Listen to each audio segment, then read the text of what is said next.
All right, STEAM Lab students, today we are making parachutes. And so the first thing that we need to understand is how to make a circle. And so there are two measurements for a circle. One is the radius, and then one is the diameter. The diameter is what we're interested in. I want to make a circle that is 4 inches across.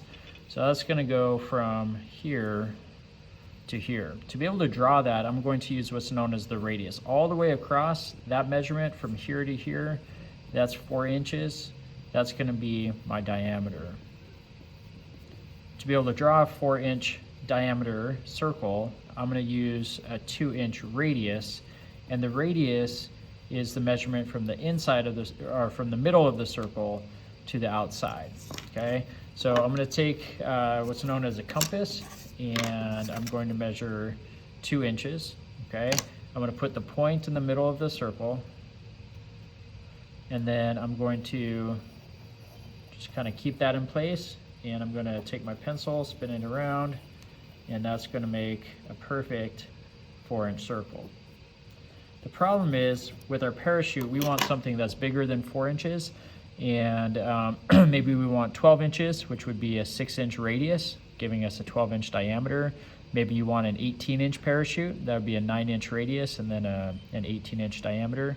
And so that's kind of big, and it might be hard for us to do, and to hold the plastic for the parachute perfectly in place while I do that. So I'm going to take a plastic bag, and this is a thin plastic bag, but it should be perfect for parachutes. And I'm going to cut the bottom off of this plastic bag. Okay, and then this is going to give me, I guess, kind of a cylinder. Anyway, once I open this up,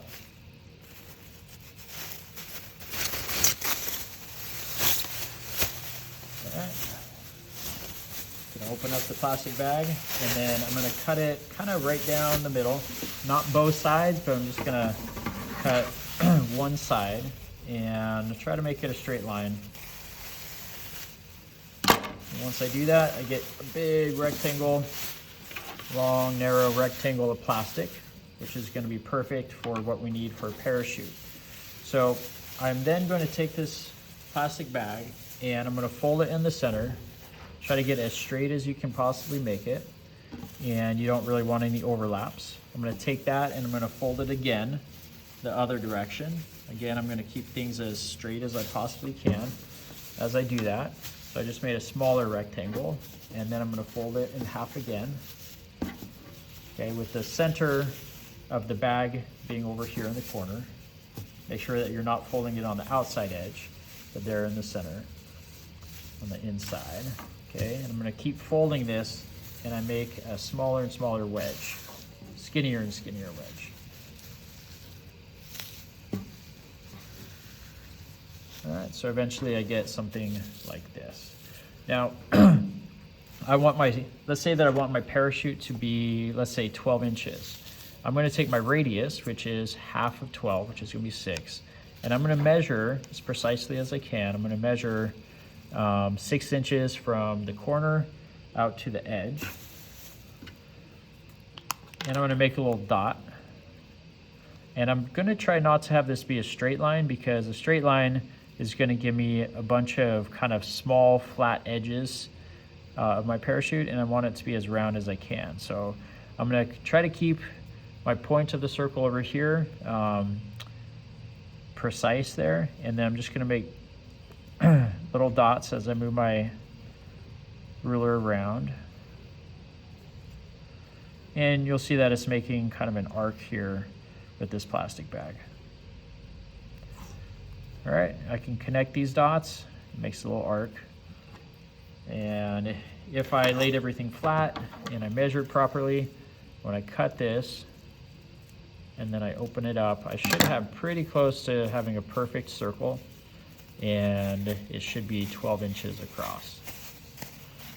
All right, so I open it up, and I have a circle, and it's pretty much perfectly 12 inches.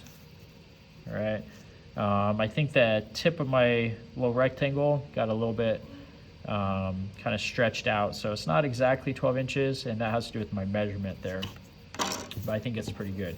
Now we need to add shroud lines for our parachute. So what I'm going to do is maybe I'll do 8. If I fold it in half here, that's going to give me 2 holes. If I fold it in half again, that's going to give me 4 holes. And I'm not being super precise because I'm trying to go quickly here. But let's see, I had 2, that's going to be 4. If I fold it one more time, I'm going to have 8 holes. And then what I'm going to do is I'm going to measure here. And I could go through and I could measure kind of the center of each, but maybe what I'll do is I'll just make a hole there, and then kind of lost my train of thought. Let's go ahead and make this. Okay, so I'm going to punch a hole here, and if you hold the plastic tight, you should be able to get it. All right, kind of cut holes all the way through. And then I can tie my parachute lines into that. The problem is that these holes are not perfectly round because, and that one's kind of too close to the edge. But those are gonna be for my parachute lines. If I put a string through that, it's just gonna rip, and that's bad news. So maybe what I can do, and I probably could have done this to begin with, and then I might have been able to cut my hole punch my holes a little bit better. But maybe I'll take some tape, whether that be electrical tape or maybe blue painter's tape, like kind of a paper type tape. And I'm going to wrap that around. That's going to spread out the force and reinforce it so that way the lines don't rip right through. And then you can hole punch in that, and then you have a really nice perfect hole. And then put your parachute cords through that, and then attach that to your nose cone. And that's how you make a parachute.